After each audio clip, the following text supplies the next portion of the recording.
Assalamualaikum warahmatullahi wabarakatuh, warga belajar PKBM Sunan Kalijaga. Pada kesempatan kemarin kita sudah bahas tentang ciri-ciri makhluk hidup, ya kan? Jadi pada kesempatan kali ini kita akan bahas tentang pengelompokan makhluk hidup. Kenapa sih harus dikelompokkan? Itu kan di materi umum kita atau materi awal kita adalah namanya klasifikasi makhluk hidup. Makhluk hidup itu banyak jenisnya, ya kan? Misalkan hewan aja ada yang bertelur, ada yang menyusui, ada yang melahirkan, ya kan? Dan juga ada juga yang membelah diri, misalkan. Lah, itu salah satu contoh bahwa makhluk hidup itu bermacam-macam. Oleh karena itu perlu dikelompokkan, ya kan? Ilmu yang mempelajari, ya kan, pengelompokan makhluk hidup atau klasifikasi makhluk hidup disebut namanya ilmu taksonomi. Ilmu taksonomi ini diprakarsai atau diawali dulu oleh ilmuwan dari Swedia namanya Carolus Linnaeus, ya kan, yang mempelajari tentang apa namanya tadi, pengklasifikasian takson namanya. Itu terkait dengan hierarki, urutan-urutannya, kan gitu kan.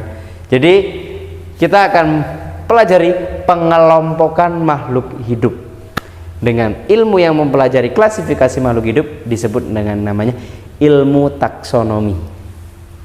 Jadi tadi ilmu taksonomi itu adalah ilmu terkait dengan pengurutan atau mengurutkan. Jadi mulai terendah hingga yang tertinggi, ya kan, mulai terkecil hingga yang terbesar. Oke, kita mulai dulu dari yang pertama, kingdom atau kerajaan. Berarti kan sudah besar ya.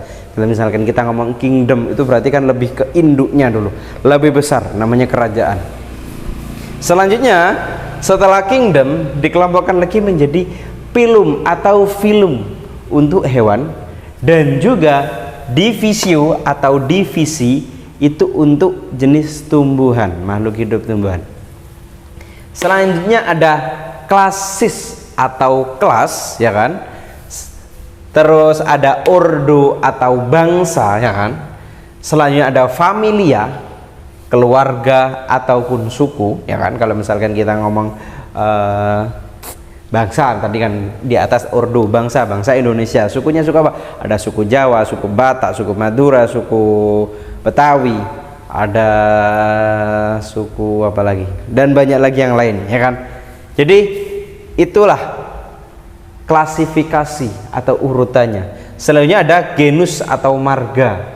Kalau misalkan kita ngomong di suku-suku tertentu, misalkan di Batak itu ada marganya. Marganya apa? Si Hotang atau si Tumorang dan lain sebagainya, itu namanya marga. Selanjutnya ada spesies atau jenisnya. Jadi urutannya itu mulai dari yang tertinggi hingga yang terendah, ya kan. Itu ada kingdom, selanjutnya ada phylum untuk hewan, dan divisio untuk tumbuhan. Selanjutnya ada klasis atau kelas dari makhluk hidup itu sendiri, bangsa atau ordo dari makhluk hidup, familia atau keluarga atau suku dari makhluk hidup itu sendiri. Terus ada genus atau marga, atau bisnis kita sering menyebutnya gen, misalkan gen alpha, gen z, gen milenial, itu namanya marga, genus kalau misalkan dalam makhluk hidup. Selanjutnya ada spesies ataupun jenis dari makhluk hidup itu sendiri. Lantas untuk apa sih dilakukan klasifikasi, pengelompokan itu tadi? Untuk apa dikelompokkan lagi? Kan seperti itu kan. Jadi makhluk hidup tadi yang di awal sudah saya sampaikan bahwa bermacam-macam jenisnya, ya kan. Mulai hewan aja sudah macam-macam itu kan, apalagi tumbuhan kan gitu. Ada yang dicangkok tadi misalkan, ada yang disetek dan lain sebagainya. Jadi dikelompokkan itu nanti supaya bisa menentukan nama ilmiahnya. Jadi nama ilmiah suatu makhluk hidup itu biasanya ditentukan oleh genus dan juga spesies, gen dan juga spesies, marga dan juga jenisnya. Biasanya diambil dari situ. Kenapa sih harus dikasih nama ilmiah? Ya, supaya itu namanya tuh sama seluruh dunia, nama ilmiah namanya. Contoh, kita bilang Oryza sativa. Ini nama ilmiah dari padi, Oryza sativa. Kenapa sih harus dikasih nama ilmiah? Supaya sama. Mulai dari Amerika, Kanada, Meksiko, Jepang, ya kan, Eropa, itu semuanya bisa paham. Oh, Oryza sativa itu padi. Kalau misalkan kita pakai istilah padi di bahasa Inggris atau di Inggris, di Amerika, bahasanya namanya bukan padi tapi rice, ya kan? Lah, disitulah kan sudah beda, padi, rice dan lain sebagainya. Jadi supaya di Amerika, di Indonesia, di Jepang, di Cina, di Korea, di Rusia itu sama semuanya, maka dibuatlah nama ilmiah. Ini nama ilmiah padi ya. Masih banyak lagi yang lain. Kelinci itu nama ilmiahnya apa, kucing itu nama ilmiahnya apa, itu dibuatlah nama ilmiah ini tadi. Jadi seperti itu. Baik, jadi nama ilmiah itu, ya kan, itu biasanya diambil dari bahasa Latin. Contoh ini Oryza sativa. Yang pertama ini adalah nama gen, nama genus atau nama marga. Selanjutnya sativa ini adalah spesies atau jenis. Jadi Oryza sativa ini adalah tanaman padi, artinya tanaman padi. Sativa itu yang dibudidayakan. Jadi padi yang dibudidayakan disebutnya Oryza sativa. Jadi seperti itu ya. Jadi Oryza ini adalah nama gen, dan juga sativa itu adalah nama spesies ataupun jenis. Tadi yang sebelumnya sudah saya kasih tahu bahwa nama ilmiah, ya kan, itu diambil dari gen dan juga spesies, itu aja. Makanya biasanya nama ilmiah itu adalah dua kata, Oryza sativa. Contoh, kucing itu Felis catis.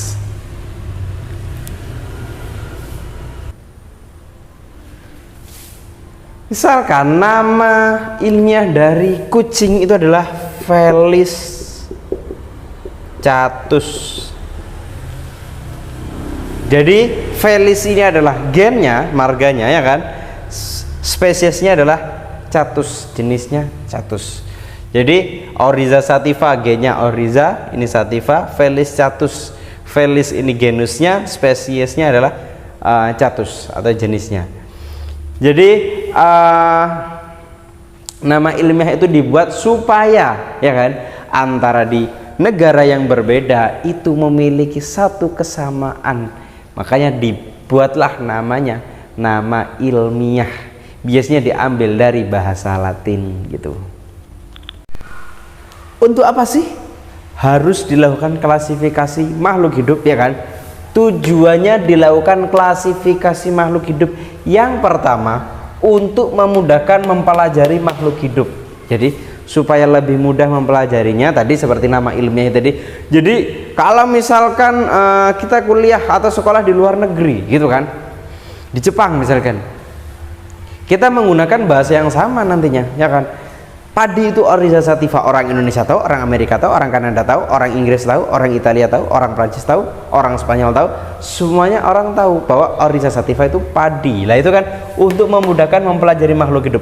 Yang kedua, untuk mengetahui hubungan kekerabatan. Jadi kalau misalkan tadi itu Felis misalkan, itu dari marganya, setelah marga itu gennya, familinya, ya kan, sukunya, terus ordonya, bangsanya apa, itu bisa ketahuan nanti ini hubungannya sama apa. Contoh, kucing dengan harimau itu kan hampir sama kan, ya karena memang ada secara kingdom, mereka kingdom yang sama, kerajaan yang sama gitu kan, cuman nanti beda di ordonya, entah itu di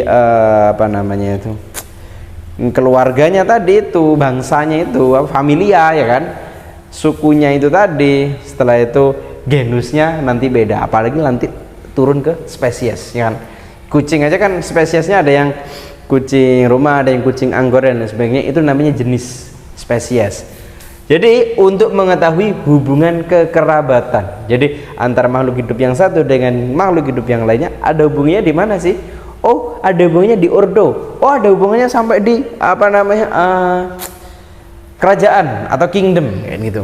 Yang ketiga ada untuk membedakan makhluk hidup yang satu dengan yang lain, ya kan, supaya lebih mudah dalam mengklasifikasi, supaya mudah membedakan makhluk hidup, makanya dibuat klasifikasi atau pengelompokan.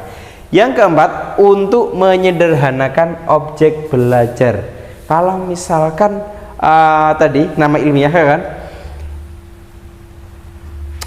kucing di Inggris namanya cat, ya kan, terus di Indonesia namanya kucing, dan di Jepang apa namanya dan lain sebagainya. Itu kan kalau misalkan menjelaskan pakai bahasa yang macam-macam kan susah, tapi kalau misalkan menjelaskan menggunakan nama ilmiah Felis catus misalkan, itu kan lebih memudahkan atau lebih menyederhanakan lagi dalam melakukan pembelajaran. Yang kelima untuk memberi nama makhluk hidup yang belum diketahui namanya. Contoh dulu ada hewan yang baru diketahui atau dikenal, bahkan ada dampaknya, namanya tomcat. Lah, itu adalah fungsinya atau tujuannya dilakukan klasifikasi makhluk hidup untuk memberi nama makhluk hidup yang belum diketahui namanya. Itu tadi. Jadi, itu tadi terkait dengan pengelompokan makhluk hidup, ya kan? Sampai jumpa di materi berikutnya. Saya akhiri, wassalamualaikum warahmatullahi wabarakatuh.